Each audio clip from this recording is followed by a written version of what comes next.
Hi అందరికీ welcome back to my channel Bhargavi vlogs and recipes.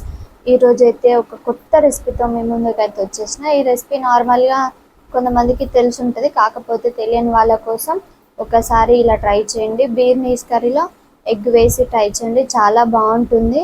ఎప్పుడు నార్మల్గా బీర్నీస్ ఫ్రై చేయడం కాకుండా ఒకసారి ఇలా చేసి ఎలా వచ్చిందో నాకు ఖచ్చితంగా కామెంట్ చేసి చెప్పండి. అండ్ ఇప్పుడైతే ప్రాసెస్లోకి వెళ్దాం. ముందుగా బీర్నీస్ని ఇలా కట్ చేసుకొని ఉడకబెట్టుకొని పక్కన పెట్టుకోవాలి. ఇప్పుడు కడాయి పెట్టుకొని అందులోకి కొద్దిగా ఆయిల్ పోసుకొని అందులోకి జీలకర్ర, ఆవాలు, కరివేపాకు వేసుకొని బాగా ఫ్రై చేసుకోండి.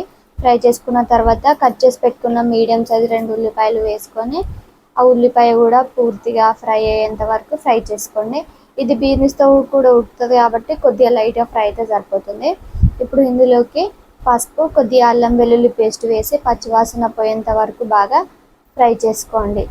ఇప్పుడు ఫ్రై చేసుకున్న తర్వాత ఇందులోకి ఉడకబెట్టుకున్న బీర్నీస్ని వేసుకొని ఒకసారి బాగా కలుపుకోవాలి. కలుపుకొని అందులోకి 1 స్పూన్ వరకు ధనియాల పొడి, అలాగే 1 స్పూన్ వరకు గరం మసాలా వేసుకొని మంచిగా ఫ్రై చేసుకోవాలి.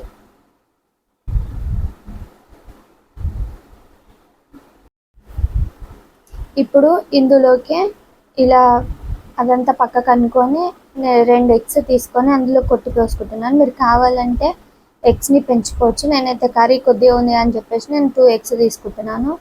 ఎగ్స్ని ఒక్కసారి అందులో పోసుకున్న తర్వాత మూత పెట్టుకొని ఒక 2 మినిట్స్ అలా ఉడకనివ్వాలి. 2 మినిట్స్ ఉడికిన తర్వాత మూత తీసుకొని ఒకసారి ఇలా మరి మొత్తం కలపకుండా ఆ ఎగ్స్ని ఇలా కలుపుకొని మొత్తము ఫ్రై చేసుకోవాలి.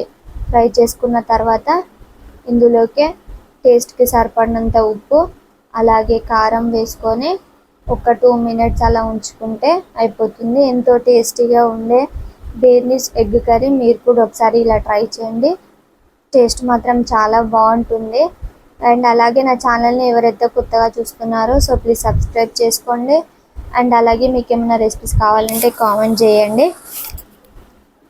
మీరైతే ఖచ్చితంగా ఈ రెసిపీని ట్రై చేసి ఎలా వచ్చిందో కామెంట్ చేసి చెప్పండి. And thank you for watching. Bye.